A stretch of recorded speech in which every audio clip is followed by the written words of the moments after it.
Welcome back, guys. I look really, really, really bright. Wow. Yeah. Is that too bright? Woo.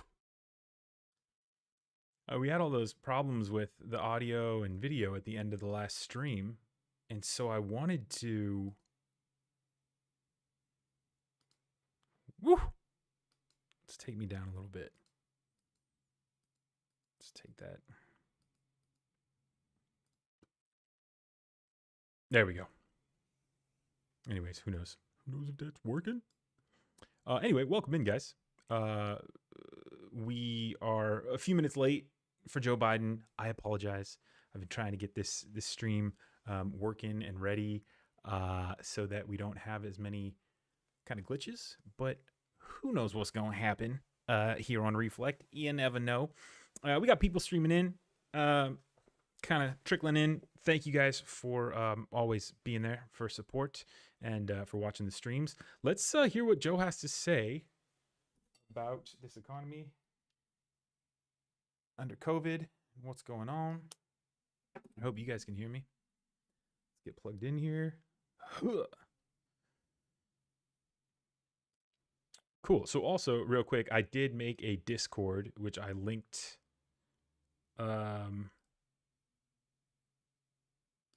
I linked up at the top of the chat, but I think actually, here's what I can. Join the Reflect Discord, y'all. And that should be, nope, that's not going to be it. Oh boy.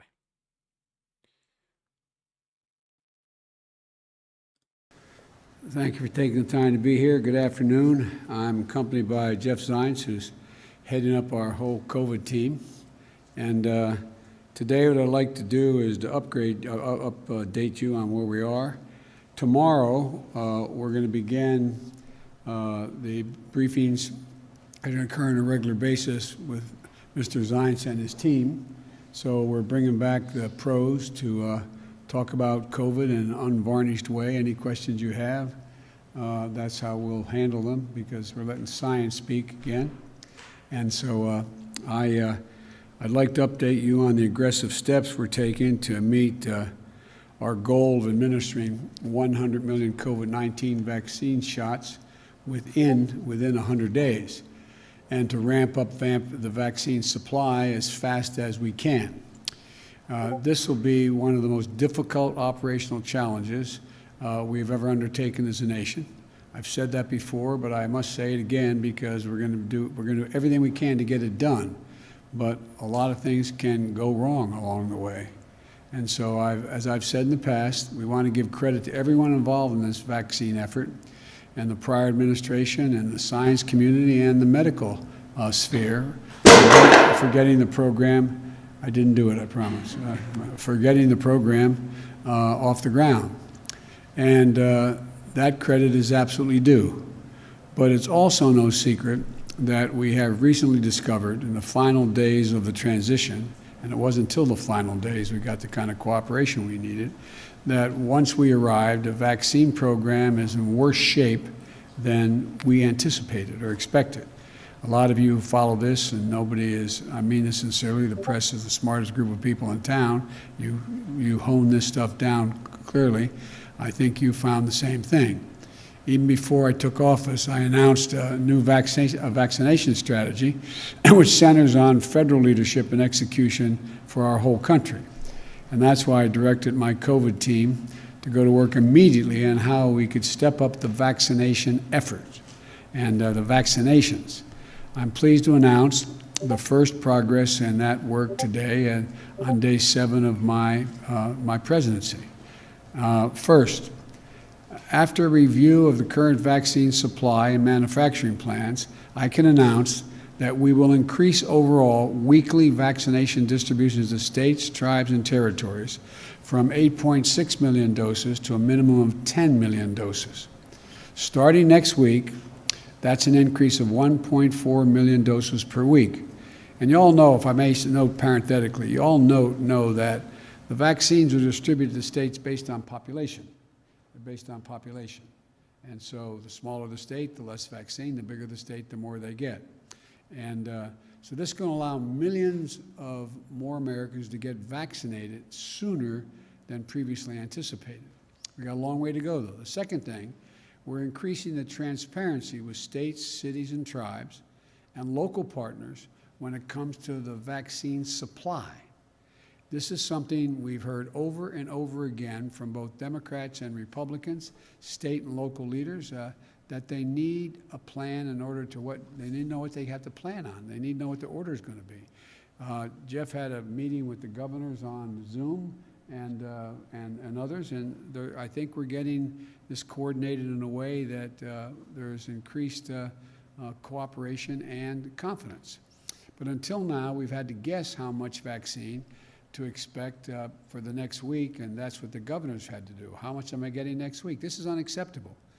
The lives are at stake here. From this week forward, God willing, we'll ensure that states, tribes, and territories will now always have a reliable 3-week forecast on what the supply they're going to get. So they'll know 3 weeks ahead of time what's going to be there in the 3rd week. This is going to help make sure governors, mayors, and local leaders have greater certainty around supply so they can carry out their plans to vaccinate as many people as possible. So we will both increase the supply in the short term by more than 15% and give our states and local partners more certainty about when the deliveries will arrive. These 2 steps are going to help increase our prospects of hitting or exceeding, God willing, the ambitious goal of 100 million shots in 100 days. But I also want to be clear, 100 million shots in 100 days is not the end point. It's just the start. We're not stopping there. The end goal is to beat COVID-19. And the way we do that is to get more people vaccinated, which means we have to be ready after we hit the ground, after we hit the goal of 100 million shots in 100 days. Now that means fewer than 100 million people getting totally vaccinated. It means 100 shots. And it means somewhere between 60, maybe less, maybe more, million people will have because it requires 2 shots in many cases, not always. So today, I'm directing COVID-19 Response Coordinator Jeff Zients here to work with the Department of Health and Human Services to increase our total supply of vaccine for the American people. And we believe that we'll soon be able to confirm the purchase of an additional 100 million doses for each of the 2 FDA-authorized vaccines, Pfizer and Moderna. That's 100 million more doses of Pfizer and 100 million more doses of Moderna. 200 million more doses than the federal government had previously secured. Not in hand yet, but ordered. We expect these additional 200 million doses to be delivered this summer. And some of it will come begin to come in early summer, but by the midsummer that this vaccine will be there. And the order, and that increases the total vaccine order in the United States by 50%, from 400 million order to 600 million. This is enough vaccine to fully vaccinate 300 Americans by end of the summer, the beginning of the fall. But we want to I want to repeat, it'll be enough to fully vaccinate 300 Americans to beat this pandemic, 300 million Americans. And this is an aggregate plan that doesn't leave anything on the table or anything to chance, as we've seen happen in the past year. I've said before, this is a wartime effort. When I say that, people ask, wartime? I say, yeah, more than 400,000 Americans have already died. I think it's 411 or 12 have died in 1 year of this pandemic. More than all the people who died all the Americans who died in World War II. This is a wartime undertaking. It's not hyperbole. And as such, I directed the team to be ready to exercise all the authorities I have under the Defense Production Act and expedite these vaccines. And we're using the Defense Production Act to launch full-scale wartime effort to address the supply shortages we inherited from the previous administration. We're going to be working across the government with private industry to ramp up production of vaccine, the protective equipment, the syringes, the needles, the gloves, the swabs, the mask, everything is needed to protect, test, vaccinate, and take care of our people. Well, we've already identified suppliers, and we're working with them to move our plan forward. The biggest problem, I hope you're all asking me by the end of the summer that you have too much vaccine left over. You have too much equipment left over. That's not my worry. I hope that becomes the problem, rather than we somehow find interruptions in supply or access. These aggressive steps to increase vaccine supply come on top of the steps we took last week to get more people vaccinated for free, to create more places for them to get vaccinated, and to mobilize more medical teams to get shots in people's arms. We've directed FEMA, the Federal Emergency Management Agency, to stand up the first federally supported community vaccination centers. And that work is underway.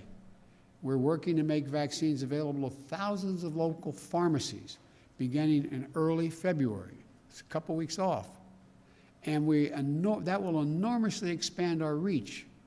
Last week, I also signed a declaration to immediately begin reimbursing states 100% for the uses of their National Guard to help the COVID relief effort, both getting people, getting the sites set up and even using some of their personnel to administer some of the vaccines. And I think it's something Democrats, Republicans, governors alike have called for. We're also expanding testing, which will help schools and businesses reopen safely and protect the most vulnerable.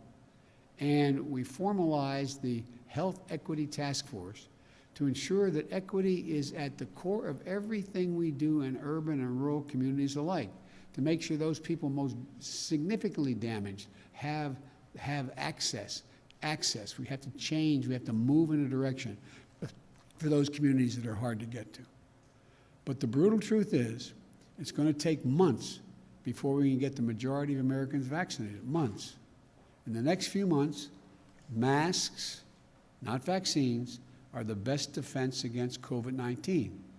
Experts say that wearing masks from now on just until April would save 50,000 lives who otherwise will pass away if we don't wear these masks.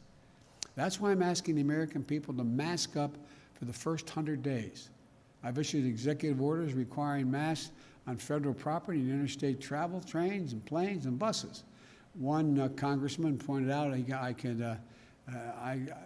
used a very, colorful term to say, wearing a mask, I tell him to kiss my ear, and I'm not going to wear a mask. Well, guess what?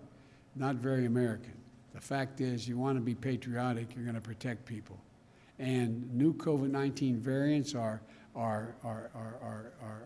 we are instituting new measures to deal with these individuals flying into the United States from other countries. You've all if you can hold a second, you've all heard about. I think we just almost had another "that's a big fucking deal" moment from Joe Biden. I think he wanted to say "kiss my ass" on that COVID-19 line. I don't know what he's talking about. The British strain, the Brazilian strain, the South African strain, and they seem to be more transmittable more easily.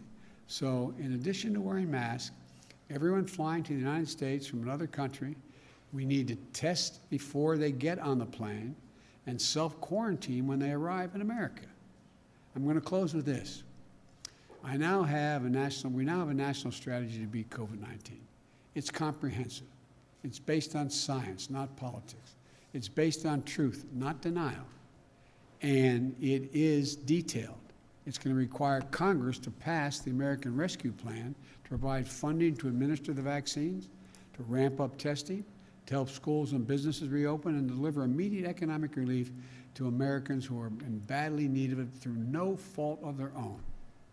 And our plan will take time. Progress from our plan will take time to measure, as people getting infected today don't show up in case counts for weeks, and those who perish from the disease die weeks after that exposure. You know, despite our best intentions, we're going to face setbacks, which I will always explain to you and acknowledge. And let me be clear, things are going to continue to get worse before they get better. The death toll, experts tell us, is likely to top 500,000 by the end of next month, February, and cases will continue to mount. We didn't get into this mess overnight. And it's going to take months for us to turn things around. But let me be equally clear. We're going to get through this. We will defeat this pandemic. And to a nation waiting for action, let me be clearest on this point. Help is on the way. We can do this if we come together, if we listen to the scientists. And as I said, tomorrow I say to the press, the entire team will be back in the business of my COVID team of answering all your detailed questions. So thank you very much for your patience. Keep the faith. We're going to get this done. And I'll always level with you about the state of affairs. Thank you. Cool. Pretty open and shut case. Joe Biden just getting out there and reassuring the American people that he's moving on COVID-19. He wants more doses. He wants more PPE. And you heard what he said there. He said he wanted to. He wants people to say, "Look, we have too much stuff, right? Take some of this stuff and send it to another hospital if they're in need." And that's just refreshing to hear. So Joe Biden doing great, putting together a speech that he can come out and deliver to reassure the American people that he's working hard.